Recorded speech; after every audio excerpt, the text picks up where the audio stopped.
So the greatest weakness of many young people, I believe not only young people, but the greatest weakness of everyone, every human being, something simple, emotions.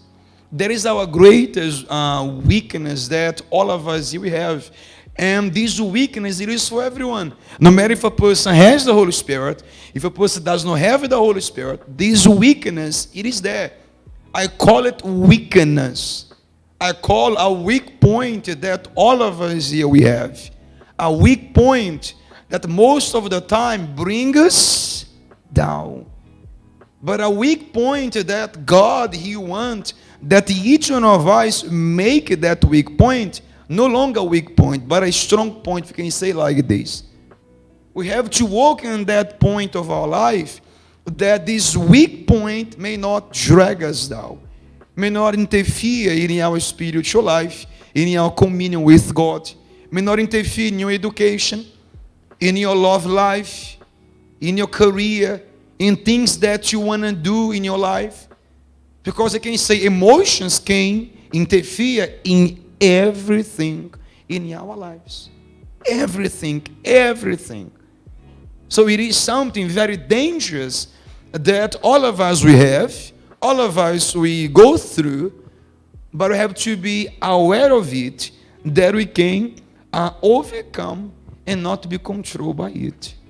I believe the best way for you to understand the point of emotions, it is that word here, guys. Horse blinders. It is what normally people they place in the eyes of the horse. For what? To blind him. You know that the horse, his vision is 360 degrees. So he can see everything. So they place it to blind him. In a way he cannot see anything in front of him. And that's the idea of UAG.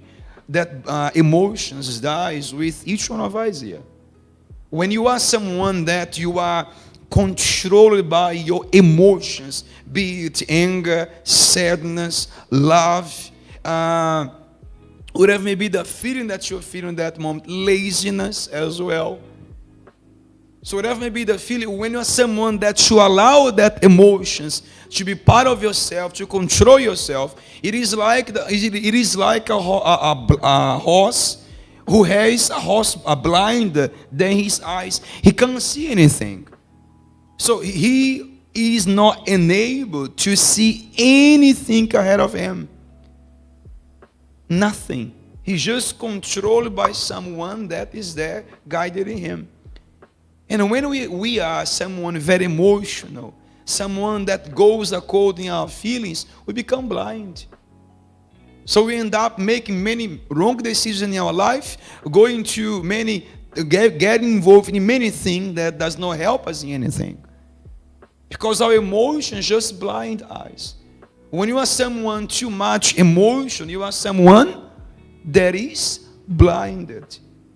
In the sense of, let us say, you go home, and then when you reach there in your house, maybe your family, maybe your parent, your mother, your father, or your sister, your brother, whatever it may be, they say something that you don't like it. Or maybe they say something very hard, very harmful to you. Or maybe a bad word, a bad comment towards you, a criticism. Oh, you are good for nothing. So an emotional person, they will hear those words, and they will not reason about those words.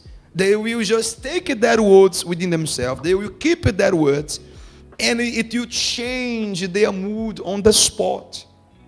Either they will put themselves down, maybe cry, or maybe taking in those words and lock themselves in their room and start crying, start questioning themselves why they say those words to me. What is wrong I have been doing towards them?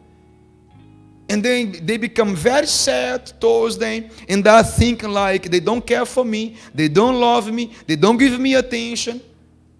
Or maybe they just get angry, and in their anger they end up saying something back. They end up fighting against their parents, get rebellious there in the house, fight against everyone, and put themselves in too much trouble. Because they just allow their emotion to blind them, to control them. They allow their emotion to bring them down in a moment that they should not allow it. So emotions can be a blinder for each one of us. It blinds us. There is some that has been impeding many young people to go forward in their life. It blinds you. It leads you to make your own conclusions. It leads you to make your own conclusions. Because it clouds your judgment. It clouds your mind. You know that when Jesus was walking on the water, and the disciples was very emotional, the first thing that Jesus said to us, it's me, don't fear. It's me, don't fear. When he went to heal the daughter of Jairus, the first thing Jesus has done to us, please put aside everyone who are weeping here. I just want to, in this room, the father and the mother and 3 or 2 disciples of mine. So every single time Jesus was just pushing away those who were emotional, cutting off emotions. Because emotions can just bring us down. A negative emotion in a wrong moment can bring you down. Can put you in a fight. Can place you in trouble. Can lead you to make your own conclusion. Told something, told someone. It is like once I said in the VYG, you need to be above your emotions. And for us to be above our emotions, we have to think and analyze ourselves in those moments. So be above your emotions. Stop being always there crying. Stop being always there. Stop being holding things within yourself. Does not help anything. Stop making wrong judgment towards people. Someone approached you, said something, you don't like it, and then you already conclude that person does not like me, or that person is against me, or that person is saying this because does not care for me. Stop thinking like that.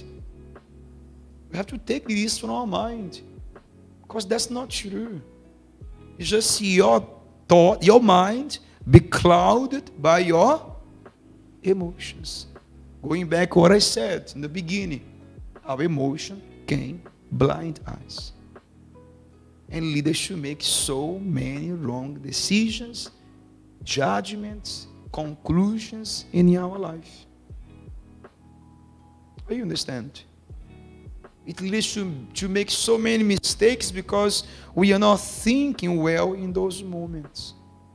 Look what Jesus says here in Matthew 13, verse 13, in the parable of the sower. It says there, therefore I speak to them in parables, because seeing they do not see, and hearing they do not, nor do they understand. So Jesus will say, I speak with them in parable, because seeing they don't see, hearing they do not hear, nor do they understand anything. How can it be possible someone sees something and at the same time does not, or hears something and not hearing it? How is it possible? It says more. And in them the prophecy of Isaiah is fulfilled, which says, hearing you will hear, and shall not, and see you will see, and not perceive. For the hearts of these people have grown dull. Meaning, when you are someone emotional, you can't see what is so obvious. You can't reason in your choices, in your decisions, in your judgments. Because the person becomes blind completely. Not physically speaking, the mind is blinded. And when your mind is blind, you can expose the truth to you. You can't see the truth. You can't see yourself. Because it is just your emotions trying or controlling the person that you are, the reactions that you have. So tell you again, be above your emotions. How can I do that, Pastor? Think. You are angry, you are upset, you are sad with something, you receive a bad word from someone has made a bad comment. Oh, you are good for nothing. Oh, you are this, you are that. Think. Don't just go according to what you're feeling in that moment. Because if you go according to the feelings, your emotions, you will make a wrong judgment. And make a wrong judgment lead us into trouble.